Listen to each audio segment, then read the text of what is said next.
They knew the risks. They approved it anyway. And now pets are paying the price. For years, regulators have said they're monitoring these drugs, while reports of suffering and death keep mounting. So here's the question no one wants to answer. How many pets have to die before they actually act? They have the data, they have the warnings, and they have the power to stop it. But they didn't. Today I'm talking about Librela and Solensia 2 veterinary drugs, approved to treat osteoarthritis pain in pets, marketed as breakthroughs, promoted as safe, widely adopted, and now surrounded by growing concern. The core issue? Regulators like the VMD, and EMA exist for one reason: to protect public and animal health. They are supposed to scrutinize evidence, challenge manufacturers, and ensure that safety comes first. But in this case, serious questions are being asked. Because these drugs were not developed in a vacuum, they are based on the same biological pathway as tanezumab, a human drug that failed. Why did it fail? Because of rapid onset osteoarthritis. Because of joint destruction? Because of severe adverse outcomes that could not be ignored? That history exists. It is documented.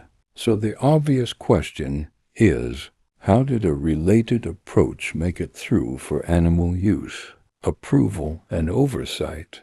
Librela and Solensia were authorized. That means regulators reviewed the data. They assessed the risks, and they decided the benefits outweighed the dangers.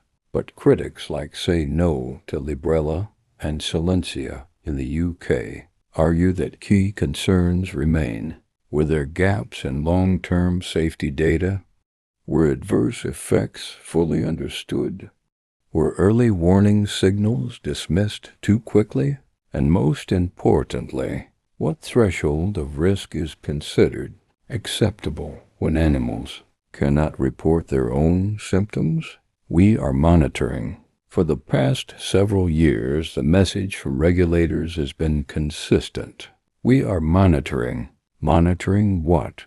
Reports continue to emerge from pet owners describing sudden decline, loss of mobility, neurological symptoms, and death. Yet there has been no decisive intervention, no suspension, no outright ban. So what does monitoring actually mean in practice? At what point does monitoring become inaction? Underreporting and dismissal.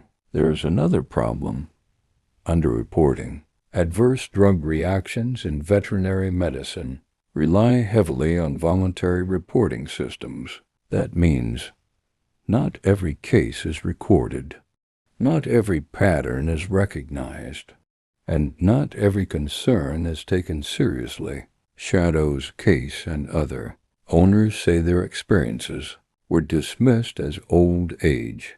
Others say connections were never formally logged. So then the real scale of the problem may never be fully known. Accountability. This is where accountability matters. Regulators approved these drugs. They allowed them onto the market, and they continue to permit their use. So the responsibility does not stop at approval. It continues. If risks increase, action should follow. If patterns emerge, intervention should happen, because the cost of delay is not theoretical. It is measured in suffering, the big question.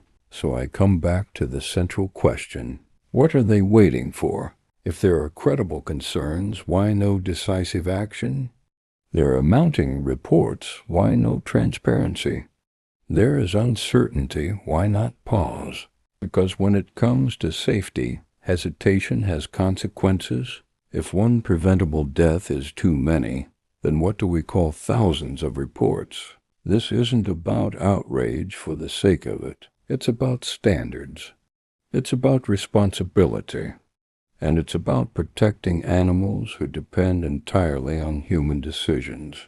The system is supposed to work, so why is it failing our pets? Help Shadow to protect your pets because regulators are too busy monitoring to end this cruelty. Sign Shadow's petition, https://chng.it/v8tjfyxv7r